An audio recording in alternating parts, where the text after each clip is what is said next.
그래서 2강부터 시작하겠습니다. 낙태. 우리 한국의 낙태 역사는 1973년부터 되었습니다. 모자보건법으로 인공유산 합법화가 되었고, 2019년, 최근이죠. 헌법재판소에서 낙태법 불합치 판결을 내렸습니다. 이것은 국회가 낙태법을 결정했는데 헌법재판소는 불합치, 다시 결정을 해서 올리라는 겁니다. 그래서 2020년에는 모자보건법 개정안을 발표하고 임신 14주부터 낙태 허용, 특정 사유 시 15주나 24주 가능. 이것은 이제 뭐 의료학적인 측면이 있습니다.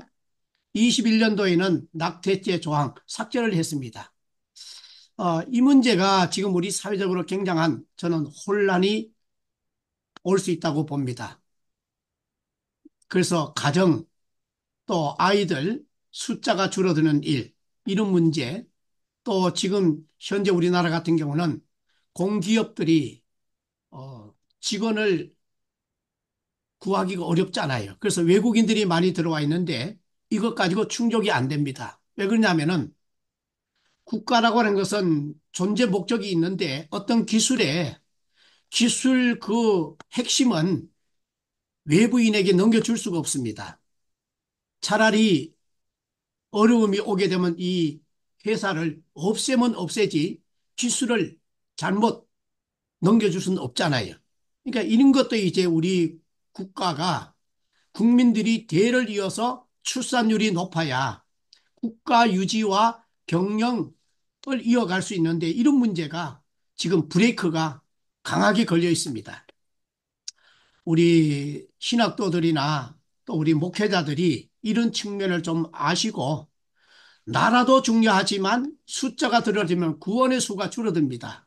그래서 우리 하나님의 은혜를 가지고 우리가 그래서 이런 가정의 소중성을 한번 깨우쳐 갔으면 합니다. 국제 통계를 보았더니 매년 5,500만의 태아가 낙태로 죽어나가고 또 현재 미국은 160만. 이것도 이렇게 됐나?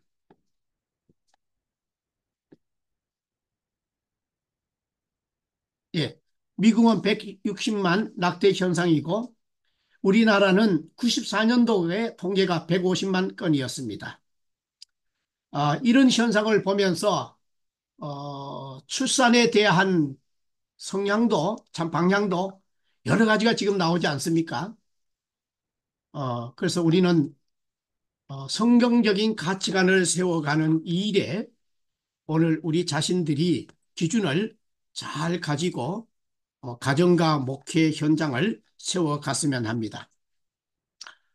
그 다음에 이제 그 역사적인 배경은 우리나라 그 박정희 정권 때 낙태죄에 대한 단속이 상당히 부족했습니다. 군사 정권 시기에도 경제적 이유를 제외하고 이 아이들 어, 정부 차원에서 낙태에 대한 준비를 한 적이 있지요. 아무래도 그 세대가 저의 세대입니다. 예비군 훈련을 가게 되면 시술을 하라고 교육을 했고 어느 날 저도 이렇게 외부에 출장을 갔다 오니까 제 아내가 보건소를 다녀왔어요. 이제는 아기 그만 낳자 시술을 했다는 것입니다. 그때 저는 이제 시청에 시누회를 인도하고 있었는데 제가 그 소리를 듣고 권사님들 다 모이라 그랬어요. 시누회 권사님들. 보건소의 시누회원들 권사님들이 그때 한 10명 정도 있었는데 제가 그 이야기 했습니다. 물론 여러분은 공직자 입장에서 상부의 지시를 따라야 하지만 한번 크리스찬 입장에서 국민의 입장에서 한번 뭔가 항변서라도 한번 썼느냐 물었더니 못 씁니다 그러더라고요. 지금 같으면 제가 이제 어떤 위원을 만든다거나 사회단체를 만들어서 좀 했을 텐데 저도 목회 초창기고 또 저는 군대 생활을 좀 했다 나왔기 때문에 이 문제를 어떻게 하기가 참 힘들었습니다. 그냥 지나왔지요. 그 당시에 기독교 우리 교계 차원도 어떤 대안이 없었습니다.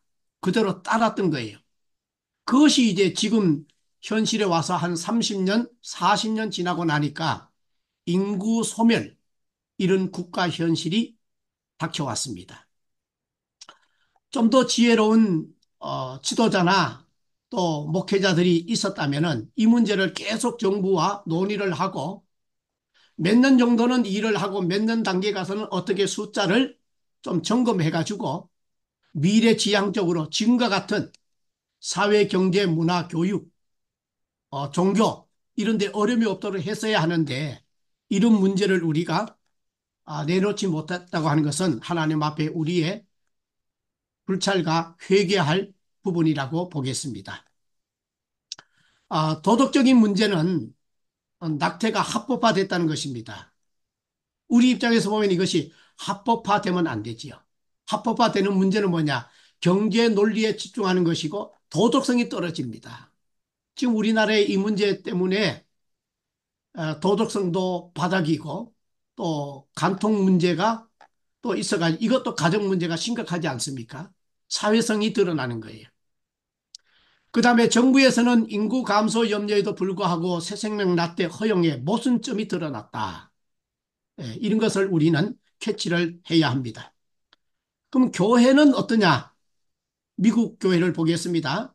1970년도 초에 연합감리교회가 장로교회 등으로 낙태 지지 입장을 밝혔답니다.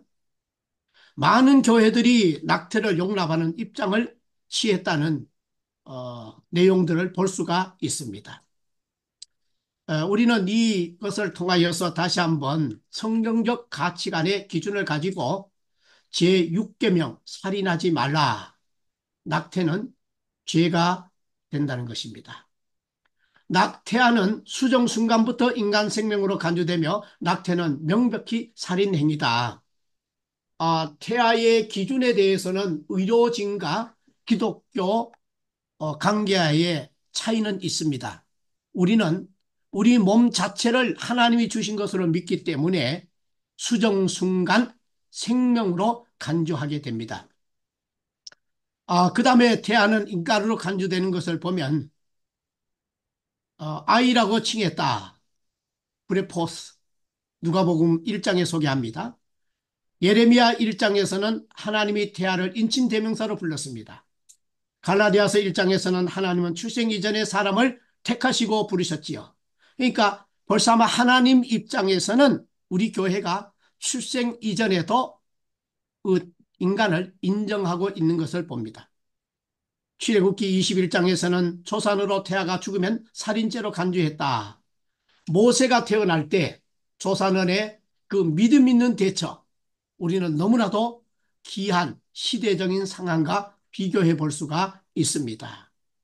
이 문제는 이제 제가 의사도 아니고 어떤 과학자도 아니기 때문에 여러분이 목회에 참고만 하시면 되겠습니다. 그 다음 생명 존중의 실천. 저는 지금 작년에 제 목회와 또 제가 속해 있는 총회 입장에서 생명 존중을 제안하고 여기에 위원장으로서 1년 동안 총회와 또 정부와 국회와의 관계로 일을 하고 있었습니다. 금년에도 아주 미진한 부분이 있어서 계속 존속성을 가지고 다른 분이 이어가고 있는데 이 문제의 제일 중요한 것은 바로 이 국회의 낙태법을 고치는 것입니다. 그 다음에 이제 나아가면 우리가 해야 할 일이 많이 있겠지만은 우리에게 중요한 것은 자살 방지, 고독사 방지 이런 것들을 우리가 해야 될 우리의 책임감이라고 보겠지요. 생명의 시작과 존엄성을 인식하고 하나님의 섭리에 맡기는 태도를 우리는 가져야 한다. 지금 이 생명 경시하는 일이 교육 문제가 많이 부딪히고 있습니다. 교육비가 많이 든다. 이것은 이제 정부와 요새 우리 기독인들과 예, 함께 안녕하세요. 예, 예, 예, 뜻을 예. 모아서 예, 어, 지금 오늘 정리해서 마지막 예, 같이 대안을 많이 만들어야 할 그런 분야로 보겠습니다. 앞으로 여러분도 기도 많이 해주시고 또 여러분 친척이나 여러분 주변에 국가의 고위 관료들이 있다면 이런 부분에 대해서 한번 상의도 많이 했으면 좋을 것 같습니다. 그 다음에 낙태 반대 교육, 자녀와 교인들에게 성경적 생명윤리를 가르치고 책임 있는 성생활과 생명 보호를 가르쳐야 한다. 여기서 중요한 것이 성생활이지요. 젊은이들과 또 결혼을 한 자들, 올바른 성경적 가치관을 우리는 여기에서 가르쳐 놓아야 합니다. 지금 학교 교육에서 이 문제가 너무나도 혼탁해졌습니다. 여러분도 각 지역에서 아시겠지만은 저도 이 원주 지역에서 시장을 만나가지고 우리 임원들이 한번 목회자들이 그 이야기 한 적이 있어요. 원주시에도 인권차별법이 있지 않느냐. 지금 이렇게 막 정부에서 떠들고 유엔에서 떠드는데 어떻게 하냐 물었더니 시장 의지가 단호했습니다. 목사님, 우리 시는 바꾸지 않습니다. 우리 시에서 기본적으로 국가가 존재하고 원주시가 존재하면서 지켜온 게 있기 때문에 그걸 그대로 유지합니다. 그러면서 이제 대화를 한 적이 있습니다. 우리나라는 기본적인 법이 있습니다. 그걸 지키면은 성경에도 어려움이 없고 사회적으로도 어려움이 없습니다. 근데 지금 자꾸 이 문제를 갖다가 더 발전시킨다는 의미고 세계적으로 공유한다는 이런 인권차별, 또 우리나라 다문화 문화권이 늘어나는 이때를, 또 탈북자들이 많이 들어오는 이런 문제를 가지고 법을 자꾸 손을 대려고 하니까 사회도 어렵고 국가 기강도 무너지고, 특별히 성경적인 가치관을 세우는 일에 우리 교회가 힘들어하는 모습들을 우리는 살펴보게 됩니다. 자, 이제 동성애로 넘어가겠습니다. 동성애. 동성애라고 하는 것은 동성 간의 성행위를 말한다. 성경에 맨 처음 동성애를 말한 것은 창세기 19장 소돔과 고모라 성의 이야기고, 이것을 통해서 소돔 성의 사람들은 그날 저녁에 롯의 집에 들어와 사람들과 성관계 갖기를 원했다. 이 문제가 이제 시작이 되었습니다. 그다음 기브라의 사건이지요. 기브라의 남자들이 레위인을 상간하려 했고, 그 다음에 소돔과 고모라의 동일한 동성애로 제약이 지적되고 있습니다. 그 다음에 그 열왕기 시대에 보게 되면은 하나님 보시기에 가증한 죄로 간주가 되었고, 동성애는 큰 악으로 정죄를 하게 되었습니다. 여기는 레위기에서는 형벌을 내는데 사형으로 형벌을 제시하고 있습니다. 신약에 와서는 이 동성애는 하나님이 주신 창조 질서를 거스리는 큰 죄라고 로마서에서 남색하는 자들 지적하고 있습니다. 동성애는 천국에 들어가지 못한다. 아주 성경은 우리에게 단호하게 동성애 방지를 제시하고 있습니다.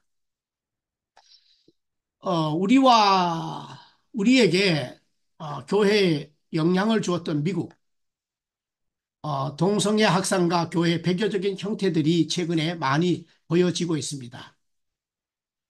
교단을 보면은 PCUSA 미 합중국 장로회 동성애 전도자를 신앙의 여성으로 선정하게 되었고, 또 미국의 감독교회, 감리교회, 잘못 나온 것 같습니다. 감리교회입니다. 공개적 동성애자 진 로빈슨을 주교로 선출하여 동성애를 용납하는 교회는 현대교회 배교적으로 증거가 되었다. 지금 미국에도 이 성공회나 또 감리교회가 이 문제를 많이 허용함으로 인해서 교회 질서가 상당히 어려워집니다. 제가 최근에 듣기로는 어느 장로교회는 재산권을 포기하고 성도들이 약 한 2천 명 정도 결정을 해서 동성애를 받아들일 수 없다고 해서 탈퇴한 교회들이 다수가 있고, 특별히 미국 감리교 같은 경우는 제가 듣기로는 한 40% 정도가 미 감리교 교단을 탈퇴했다고 하는 소식을 들었습니다. 동성애를 총회가 허용했기 때문입니다.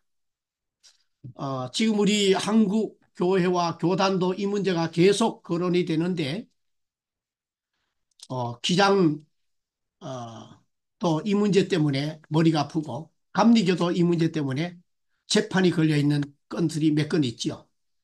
어쨌든 여러분 소속 교단들이 건강하기를 기도하시기를 바랍니다. 또 우리 성도들이나 또 우리 주변에 사회 구성 요소를 이룬 우리 사람들이 이러한 동성애에 유혹받지 않도록 우리가 함께 기도하고 교회의 선한 영향력을 드러내야 할 것입니다. 이것이 이제 전파되면 사회적인 재앙이 오는데 어떤 어려움이 오느냐? 에이즈가 확산되어집니다. 지금 미국은 에이즈 환자의 78%가 동성애라고 하는 여러 가지의 통계를 볼 수 있습니다. 유엔에서는 감염자가 약 4천 명, 향후 2000년 20년간에 7천 명 정도로 사망이 예상된다고 합니다. 아무튼 여기에 그 선교사로 계시는 분들은 이 동성애 간염을 아주 뼈저리게 체험할 것입니다. 동남아 쪽에 선교사들의 이야기를 들어보면 어린 아이들이 이러한 질병에 걸려서 길거리에 누워 있고 정말로 공부도 못하고 가정에도 못 들어가는 어려움.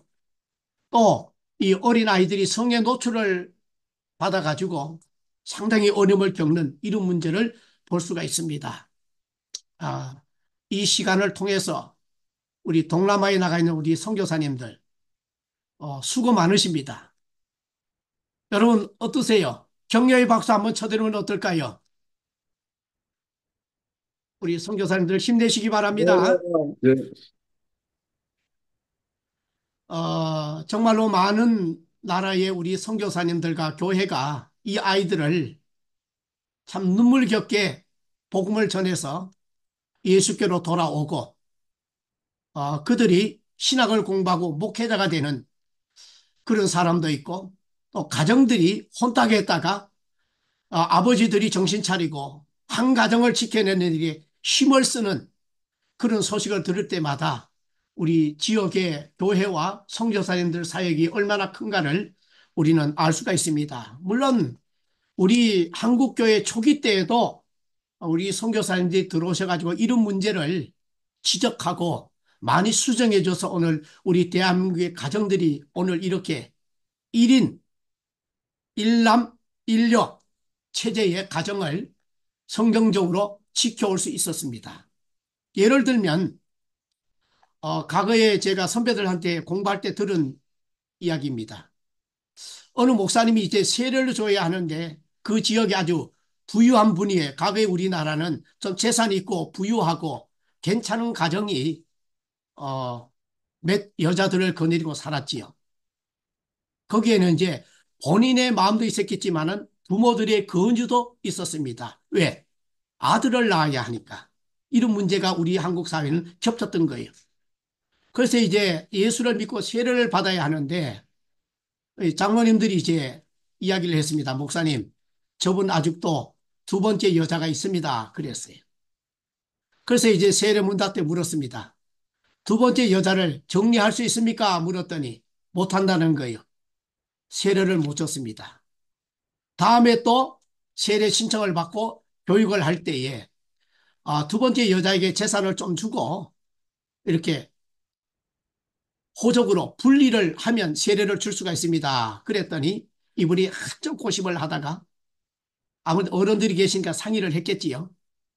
나는 세례를 받아야 합니다. 두 번째 여자를 내보내고 분리하겠습니다. 그래서 세례를 주었다고 하는 그런 내용도 들었습니다.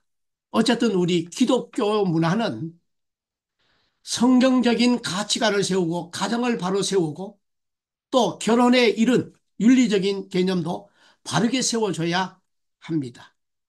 정말 우리 세대는 우리 선조와 선배들이 하나님의 뜻을 따라 좋은 기독교 윤리관을 세워주었기 때문에 우리가 목회하기가 참 수월합니다.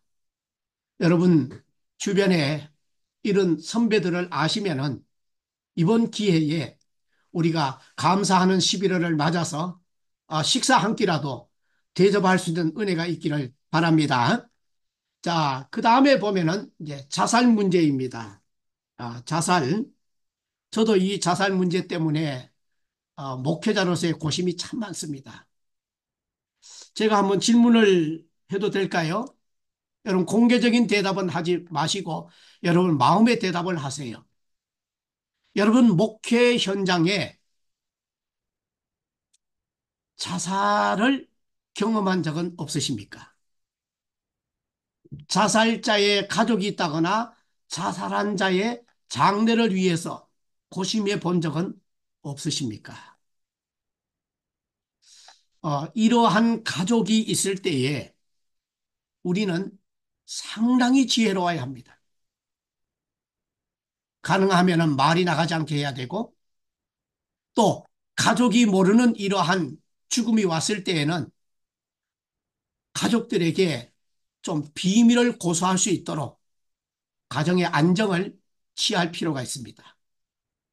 그리고 장래는 교회가 지혜롭게 잘 마쳐야 합니다.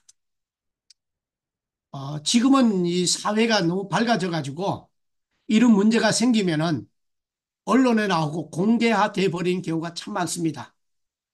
최대한으로 가족들이 피해를 입지 않도록 우리가 최선의 노력을 다하는 것도 기독교 윤리적인 차원에서 우리의 자세 가운데 하나이기도 합니다. 그 다음에 그 자살적인 추이는 IMF를 통해서 늘어났습니다.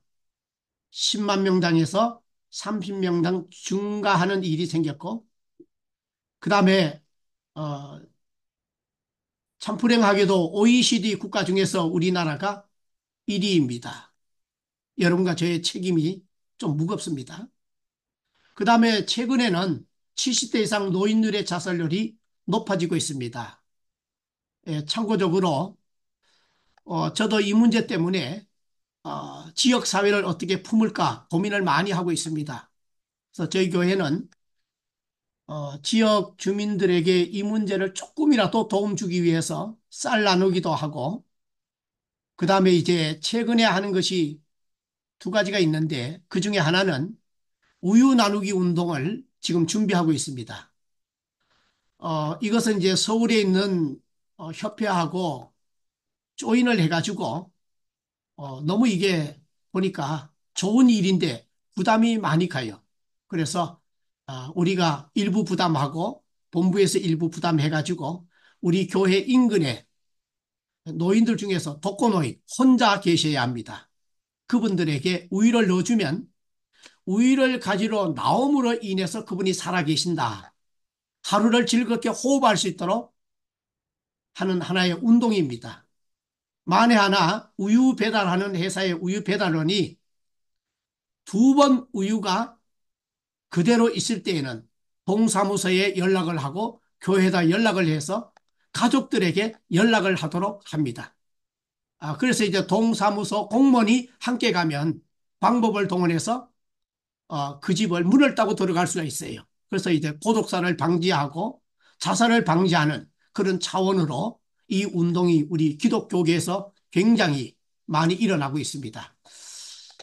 그 다음에 이런 운동을 통해서 여러분 지역을 좀 품고 이렇게 우리 사회를 좋게 하기 위해서 힘쓰고 애썼던 우리 노인층에 계시는 분들이 우리를 통해서 위로를 받을 수 있는 그런 운동이 확산되어졌으면 합니다. 그 다음에 어린이 자살. 최근에 참 이런 일이 많이 늘어나요. 통계는 참고하시기 바랍니다. 그 다음에 청소년 자살. 아마 청소년 자살은 제가 보는 견해나 학자들의 견해는 국가의 지도층이나 또 언론 유명인들이 자살함으로 인해서 그 보이지 않는 좋지 않는 영향을 받는 것도 있는 것이 상담학에서는 통계가 나오기도 합니다. 어쨌든 이런 문제를 우리가 좀 막을 수 있도록 최선을 한번 기울여 봅시다. 노인 자살은 일본, 미국 다 있는 현실입니다. 그 이유 가운데 하나는 사회적인 고립과 빈곤, 상실감, 외부와의 접촉이 줄어들고 우울감을 느끼는 경우에 많이 일어난다.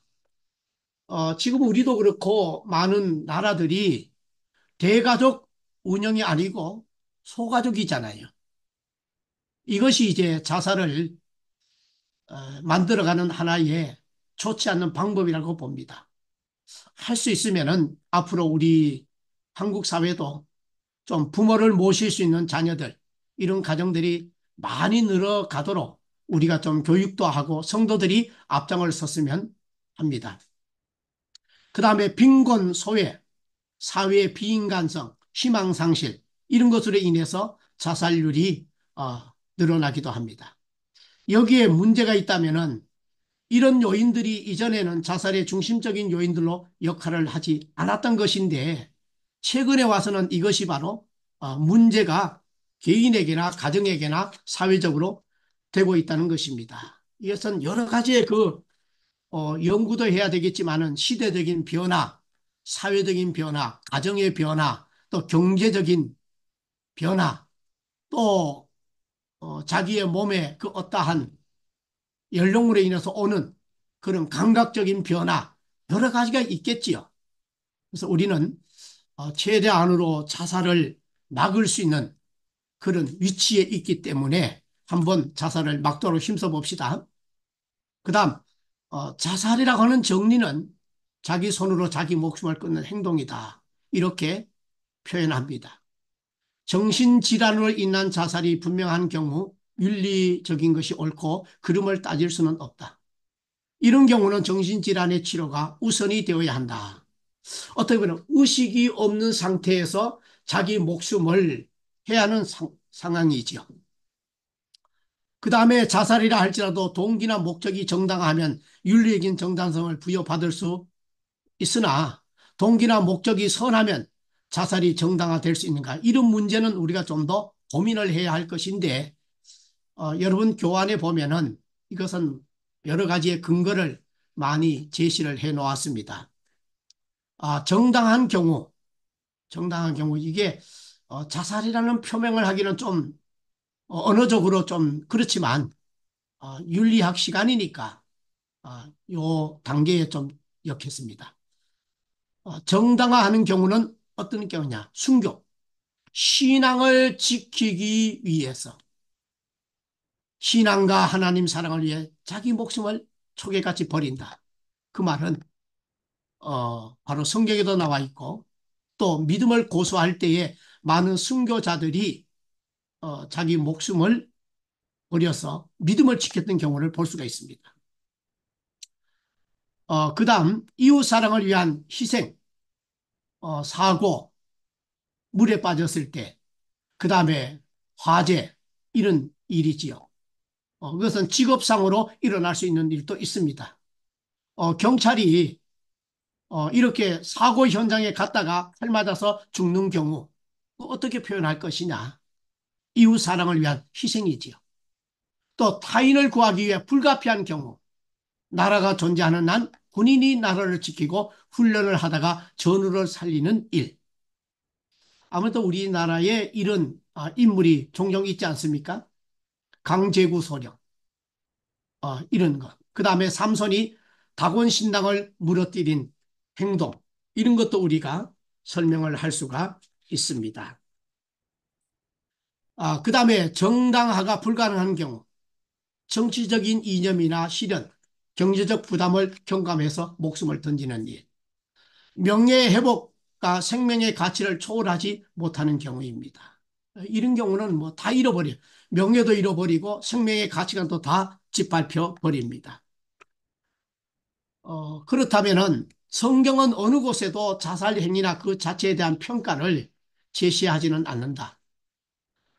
자살에 대하여서 아무런 논평도 하지 않는다는 말은 자살을 제약으로 생각하지 않는다는 뜻도 아니지만, 자살에 대해서는 논평을 하지 않는 이유가 6계명에서 소개하고 있기 때문입니다.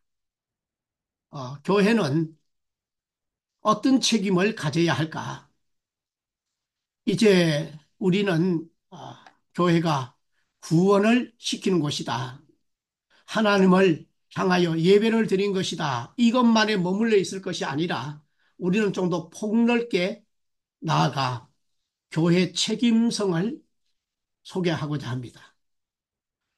구원은 믿음으로 결정되고 자살 자체가 구원을 좌우하지 않는다는 것을 설명해야 하고, 자살은 기독교인이 피해야 할 죄임을 명확하게 가르쳐 놓아야 합니다.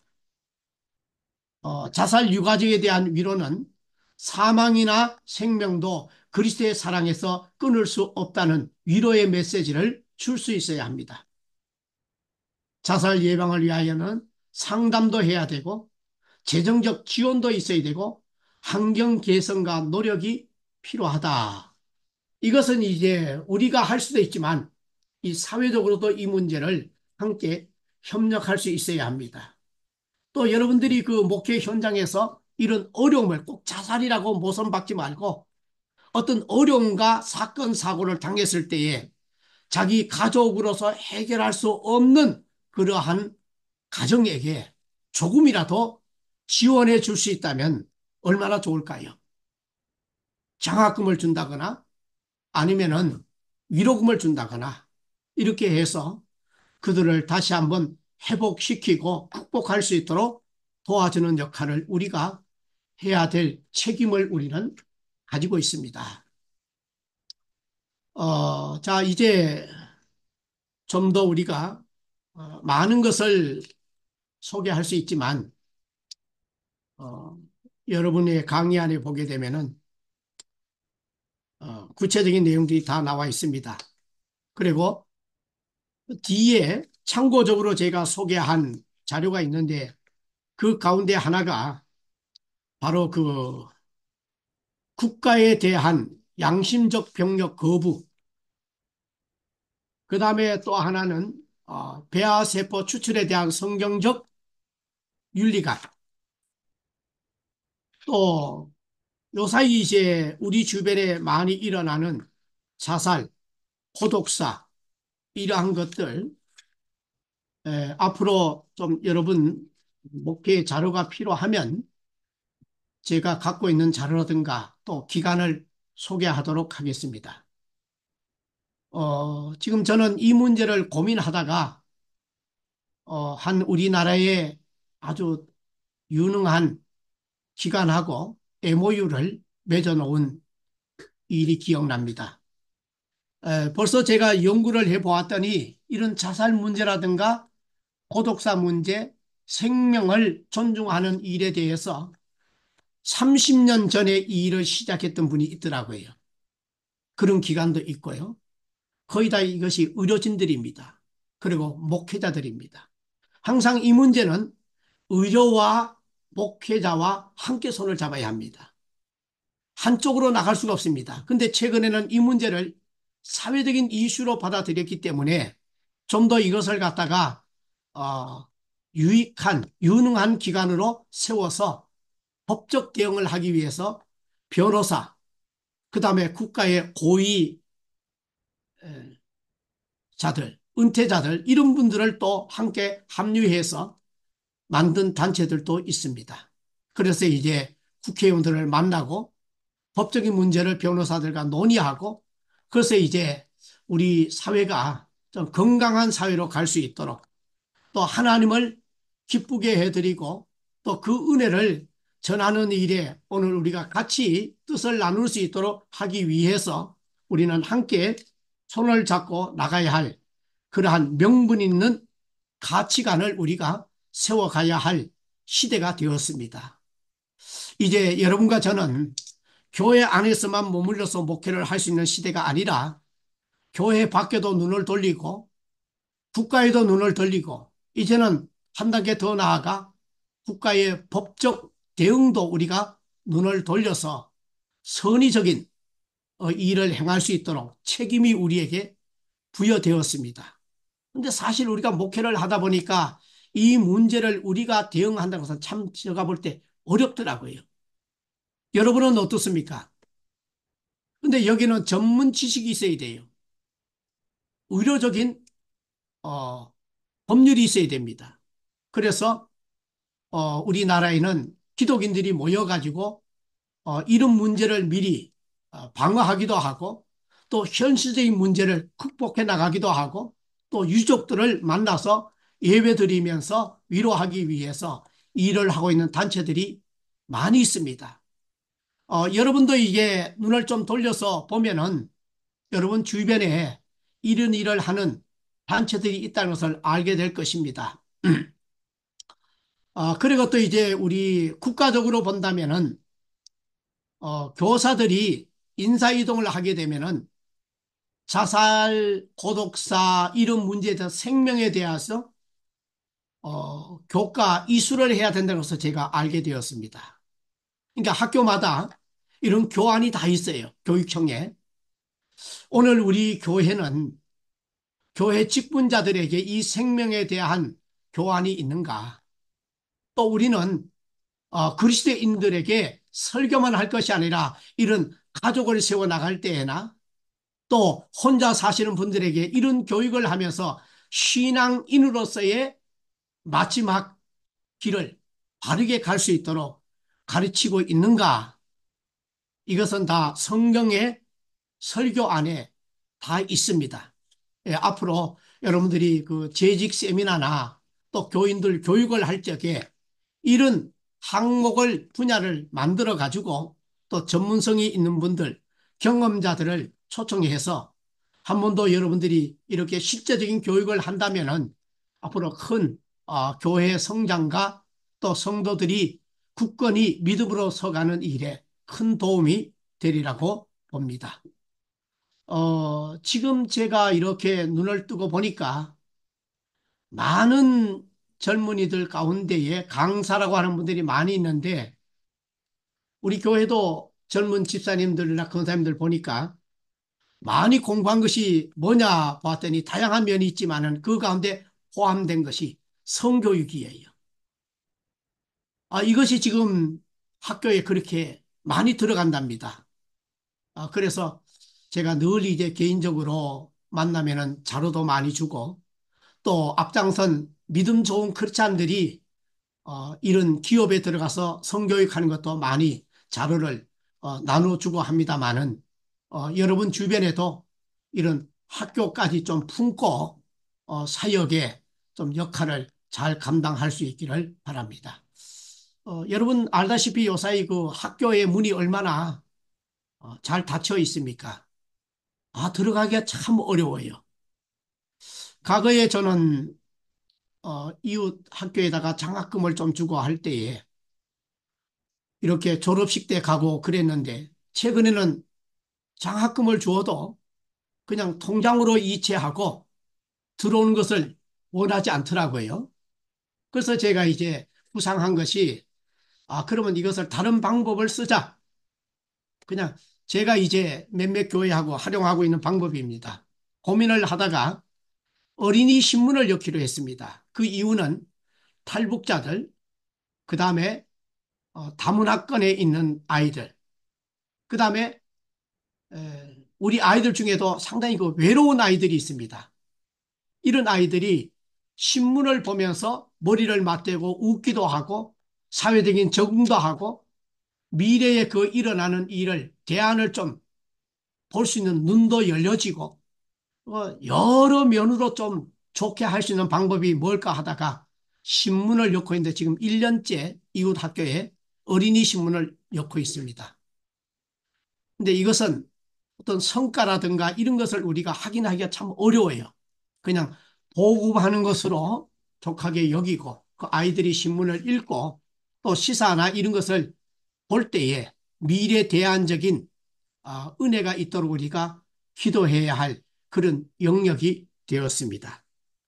앞으로 여러분 교회를 통해서 책임감이 있는 일들이 자꾸 늘어나고 있사오니 이런 것들을 우리가 좀 더 잘 지켜낼 수 있도록 우리 함께 힘을 모았으면 합니다. 이제 자살에 대해서 한 번 더 교회의 책임을 여러분에게 말씀드렸습니다. 기독교 윤리에 대한 결론을 말씀드리고자 합니다. 어, 주제는 간단합니다. 의의 실천과 하나님께 영광을 돌리는 일입니다. 이것은 바로 구원의 공로나 하나님과의 바른 관계를 위한 것도 있지만 예수 그리스도의 완전한 의를 삶에 적용하고 실천하는 것이다. 구원은 믿음으로 얻는 것이고 선행은 구원의 열매이자 증거이다. 행위는 그리스도의 대속 사역에서 무엇이 첨가되지 않는다. 그 말은 우리가 갖고 있는 구원과는 그리스도의 대속을 믿음으로 구원받지만 캐톨릭은 행위가 플러스되고 있는 것을 여기에서 말씀을 드립니다. 어떻게 보면 우리의 행위는 구원받았기 때문에 기독교 윤리학 차원에도 이것이 포함이 되어져 작은 영역이든 큰 영역이든 구원의 열매를 드러내고 세상 사람들은 우리를 보면서 흡족해하고 기뻐할 수 있는 그러한 기준을 제시하자는 것입니다. 그 다음에 거룩한 삶에서 볼 때에 그리스도의 복음을 증거하고 세상에 빛이 되며 우리의 선한 삶은 하나님께 영광을 돌리는 도구가 된다. 그런데 여기에 이제 기독교 윤리는 불가능한 이상인가? 이상인가? 구약에 나라도 무너지고 또 믿음을 가다도 하는 왕들을 보면 가정이 너무 아픈 소식이 많잖아요. 그들의 그 행위도 보면은 우리가 너무 실망할 일이 참 많이 있습니다. 그래서 이스라엘의 실패는 구약에 소개되는데 말씀을 드렸습니다. 인간의 전적 부패성과 무능력을 보여주는 장면이다. 그러면 신약에 와서는 예수 그리스도를 통한 의와 새 생명과 성령의 내주를 통해서 윤리의 삶은 어떠할까? 가능하다는 것입니다. 성령이 우리를 이끌어 주십니다. 기록된 말씀이 우리에게 있습니다. 여러분들이 삶의 기준을 잘 세워 갈 수 있고 또 앞선 우리의 선배들이 이 기준을 잘 세워 주셨기 때문에 오늘 우리가 신앙도 이렇게 잘 믿음 생활 할 수 있고 목회도 바르게 잘 할 수 있고 우리 이웃 관계도 유익하게 잘 할 수 있는 이런 관계 기준이 세워진 것도 저는 하나님의 은혜 중에 하나라고 봅니다. 여러분도 그렇게 보십니까? 그 다음 윤리적인 삶의 동기입니다.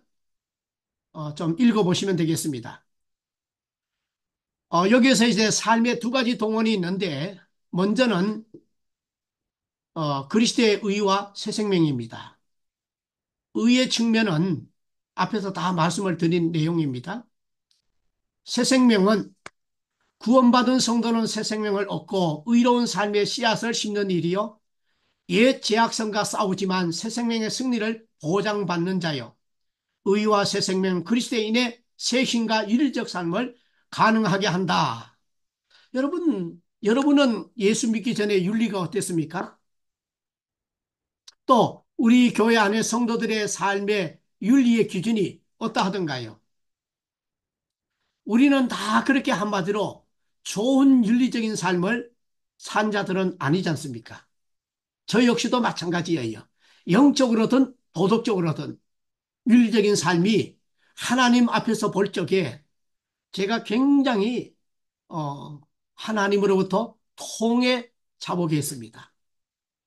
저는 그런 삶인 줄 몰랐어요. 내가 알고 봤더니 도둑질까지 했더라고요. 저희 어릴 때는 배고픈 시대라 겨울에 지금 이때쯤 겨울에 모이면은 학교 방학하고 농사 끝나고 저녁에 모이면은 하투놀이를 많이 했습니다. 놀이였습니다. 그리고 이제 진 사람이 뭘 하느냐? 남의 집에 닭 잡아오기. 그 다음에 김치통에 김치 가져오기.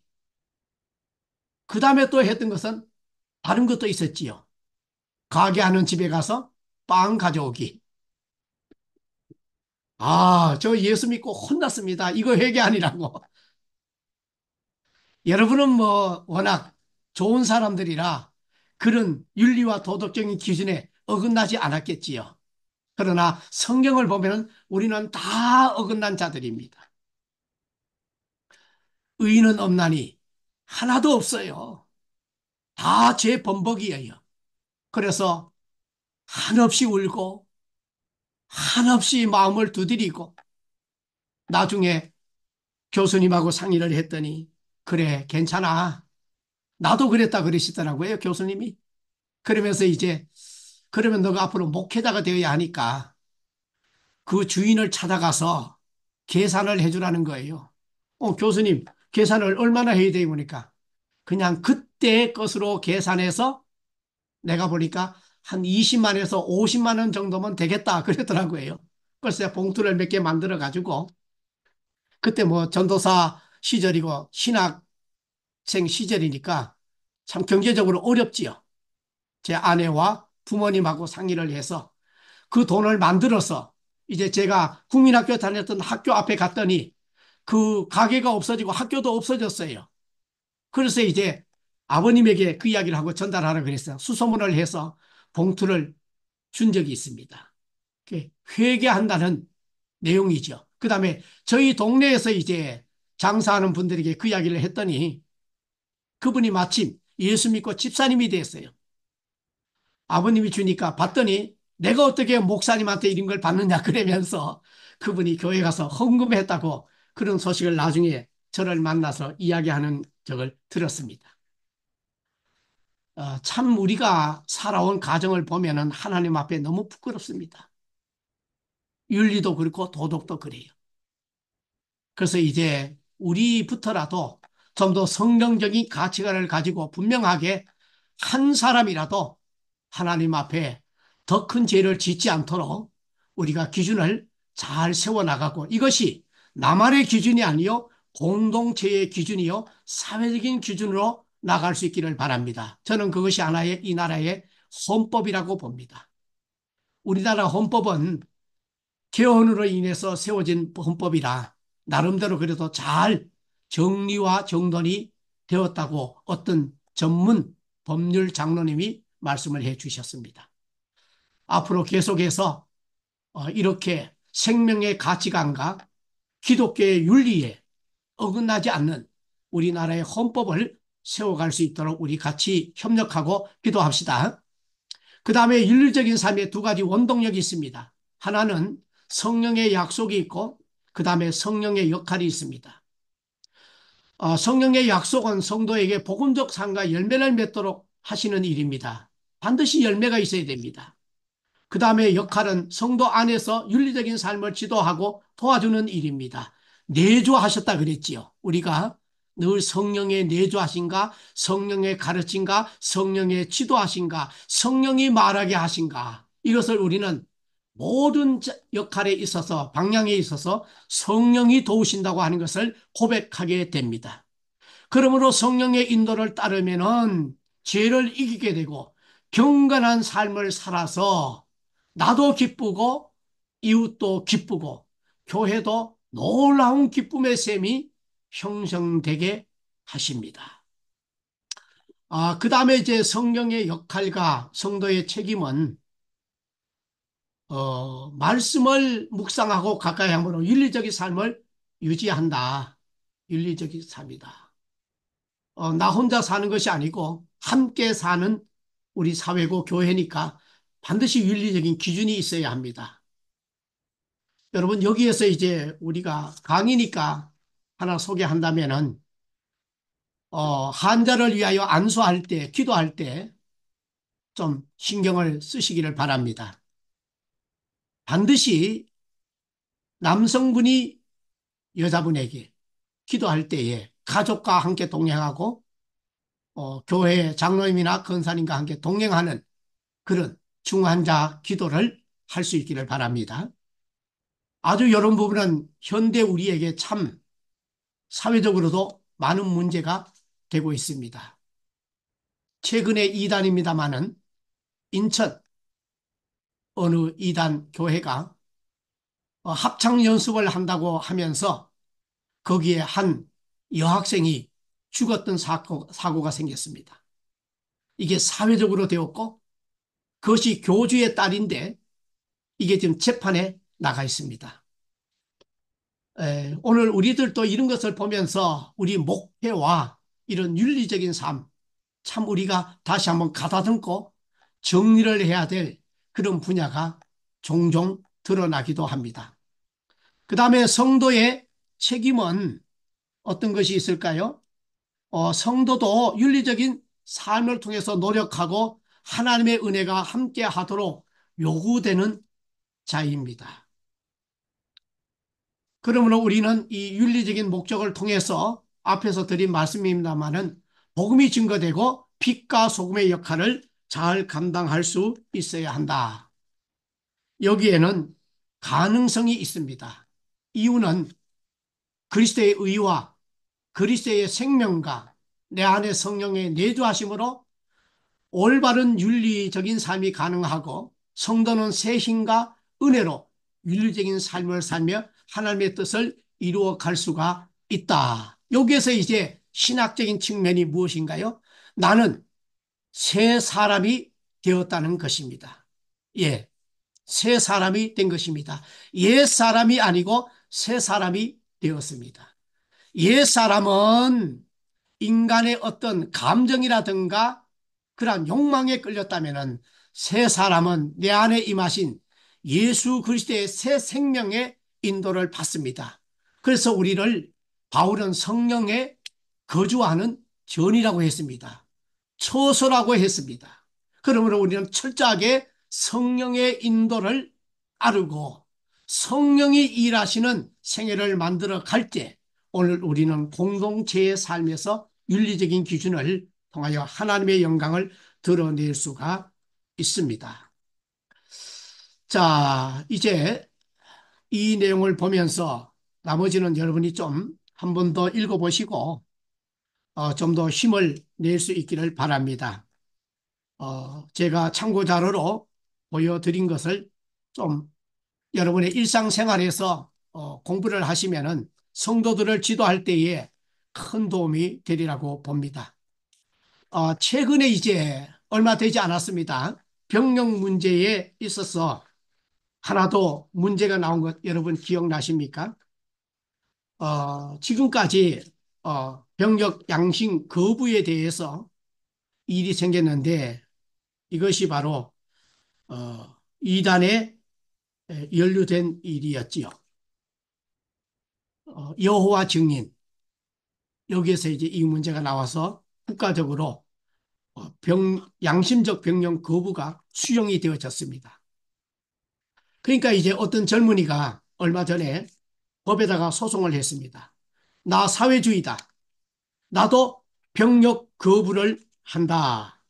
그러면서 나도 이 거부의 종교적인 신념에 따라서 나도 혜택을 받게 해다오. 그러면서 이제 소송을 했는데 이것이 기각이 되었습니다.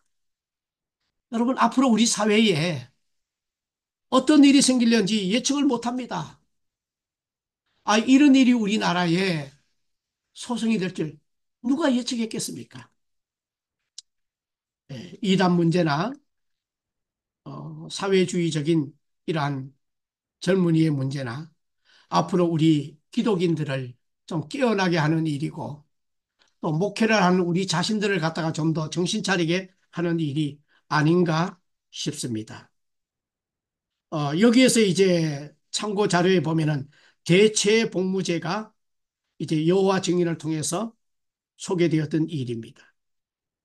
대체복무제, 어, 연세대학교 연합시작대학원의 정종훈 교수는 양심적 병력 거부는 평화주의 전통을 가진 기독교 살생금단의 불교, 평화를 지향하는 무종교인들이 언젠가라도 직면할 수 있는 문제이다. 모든 종교는 종교적 이해관계를 떠나 보편 인권의 차원에서 연대해야 한다. 때문에 양심적 병력 거부를 대책 없이 반대하기보다는 대안을 제시하는 것이 시대적으로 시급하다.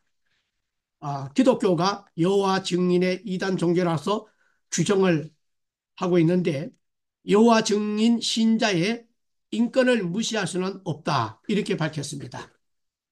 그리고 실천신학대학원의 교수인 조성동 교수는 이번에 이제 백석 대신 측입니다. 단순한 이단의 교리적 측면을 비판하면 안 되고 주장하는 것은 언젠가 우리에게 부메랑이 되어질 수 있다. 기본적 인권을 존중하고 다양하게 대체 복무할 수 있는 여건을 연구해야 한다. 지금 참 어려운 시대를 우리가 만났습니다. 어떤 결정을 자칫 잘못하면 우리에게 부메랑이 돌아옵니다. 동성애 문제에 대해서 우리가 연구하다가 이런 언어적인 단어 하나 때문에 부메랑을 우리 교계가 많이 맞았지요. 그래서 그때에 전문 교수들이나 또 목회자들이나 사역자들이 모여서 내놓은 대안 가운데 언어가 바로 이거입니다. 동성애는 반대하되 동성애에 있는 자들은 사랑한다. 그 말은 사랑한다는 말은 우리가 그들을 인정한다는 말이 아니라 그들이 회개하고 돌아오면 받아줄 수 있다는 것입니다. 그런데 또 여기에서 지금 목회자들 가운데에 동성애자들을 축복한다고 하는 예배를 드린 적이 있습니다. 여러분 기억나십니까?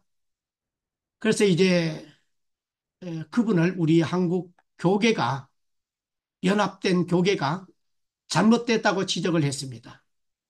근데 이제 어느 교단은 그 사람을 재판에 넘겨서 교계에서 제명을 시켰는가 하면 어느 교단은 아직까지 그것을 그대로 허용하고 있는 교단도 있습니다.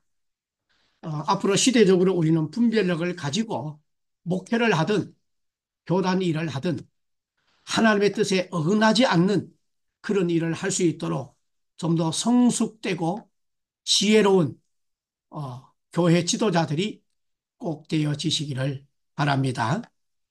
참 시대적으로 우리가 이러한 강의를 할 때에도 그렇고 또 여러분들이 유튜브 방송을 하시는 분들은 있다면 유튜브 방송의 언어 사용을 잘 하셔야 됩니다.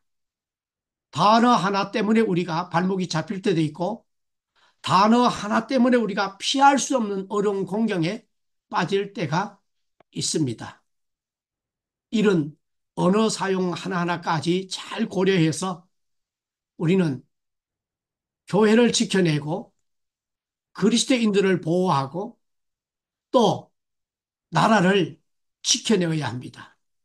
그런가 하면은 연속적으로 우리 다음 세대들을 잘 이끌어 줄 수 있어야 할 책임이 우리에게 있지 않습니까? 그래서 그런 일까지 우리가 좀 잘 감당할 수 있었으면 합니다.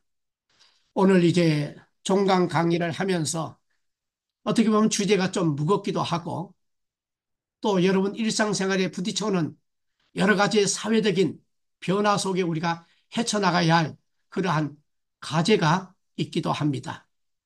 다 다룰 수는 없었지만은 제가 정리를 해드리고 싶다면 성경을 기준으로 하고 특히 십계명을 기준으로 하면 여러분 현실의 어떤 윤리적과 도덕적인 문제를 만난다 할지라도 다 정확하게 여러분은 사역을 잘 감당해 낼 수가 있는 분들입니다.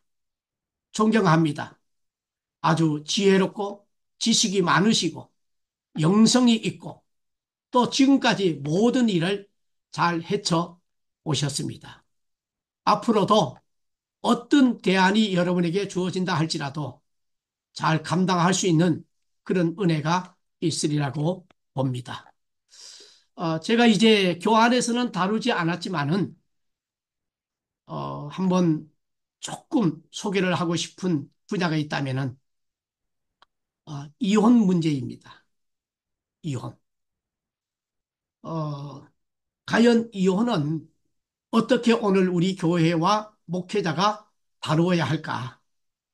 특히 그 가운데 하나가 결혼은 했지만 아이가 생기지 않아요. 잉태되지 않아서 이혼을 요구하는 부부들이 종종 있습니다. 저도 그런 현실을 많이 경험하게 됩니다. 그 가운데 하나가 제 경험입니다. 어떤 남편이 성욕이 떨어졌어요. 아내가 불만을 가집니다. 그런 상담을 받을 때에 여러분 대안 제시를 잘 하셔야 됩니다. 가능하면 이런 것은 의료진들에게로 넘기시기를 바랍니다. 그러니까 내가 그리스도인의 위치에서 도와줄 수 있는 부분이 있지만 그러나 이런 문제는 국가적인 제도권으로 잘 준비된 비뇨기과가 있기 때문에 좋은 병원을 선택해서 그 부부가 진단을 받고 치료를 받아서 건강한 가정을 이루고 이혼을 막을 수 있도록 지도해 주는 것이 좋습니다. 그 다음에 아이를 갖는 문제 있죠. 아이를. 물론 성경적인 관점은 부부가 결혼해서 정상적으로 아이를 가져야 됩니다. 그런데 지금은 과학의 시대고 또 산업화 시대고 기계 문명의 시대다 보니까 사회생활을 많이 하고 또 젊어서부터 일찍 컴퓨터 문화를 접하는 시대가 되었기 때문에 결혼을 하고도 아이를 갖지 못하는 부부가 있습니다. 그래서 병원의 도움을 받기도 하고 이런 일이 있죠. 그래서 이런 것도 우리가 신학적인 정리가 되어 있어야 되고 그 다음에 이런 문제도 사회적인 법이 있습니다. 그 도움을 여러분이 잘 받으시기를 바랍니다. 최근에 이제 우리나라의 결혼 문제와 이런 아이 잉태 문제에 대해서 뭐 전문 영역에 있는 분들이 많은 연구 자료를 내놓고 이야기를 합니다만은 우리가 교회적으로 받아들이기 어려운 내용들도 있습니다. 특별히 그것이 이제 저출산 문제를 연구하는 어느 어, 정권에서 좀 모델을 제시하는 나라를 이야기했는데 그것이 프랑스였습니다. 프랑스의 출산은 우리 기독교 문화권에서 받아들이기 어려운 부분도 없지 않아 있습니다. 그래서 이런 부분은 우리가 좀 폭을 넓혀서 연구할 적에 좋은 나라의 모델을 어, 배울 수 있도록 해야 되고 또 지금 이제 어, 의료진과 또 최근에도 어떤 우리 어, 연예인 중에서 유명한 분이 자기 정자를 병원에다가 어, 내놓겠다. 그래서 이게 이제 문제가 된 적이 있습니다. 쉽게 말하면 누구든지 여성분들이 와서 의학적으로 임신을 할 수 있는데 자기가 도와주겠다는 겁니다. 이건 말이 안 되잖아요. 그래서 참 오늘 우리는 목회자 입장에서 우려야 할 일도 많고 피통할 때도 많고 또 뭔가 주변에 이런 전문인들이 많아서 이런 문제를 해결해 달라고 하는 그러한 좋은 그리스도인들이 우리 주변에 많아야 할 것입니다. 앞으로 혼탁해질 이 사회를 우리가 막을 수 있도록 많이 기도하시고 또 여러분들이 또 많은 이런 기독교 윤리적인 측면에서와 도덕적인 측면의 성경적인 기준을 가지고 연구를 많이 하셔가지고 앞으로 훌륭한 교수님들이 좀 많이 나오시고 여러분 교회에 좋은 지도자들이 나와서 의학적으로나 또 과학적으로나 법률적으로나 교육적으로나 또 여러 가지 다른 측면으로 많이 나와서 성경적 가치관을 세워갈 수 있는 좋은 나라와 교회를 세워가는 일의 역할을 좀 감당해 주시기를 바라면서 오늘 종강 강의를 여기에서 마치고자 합니다.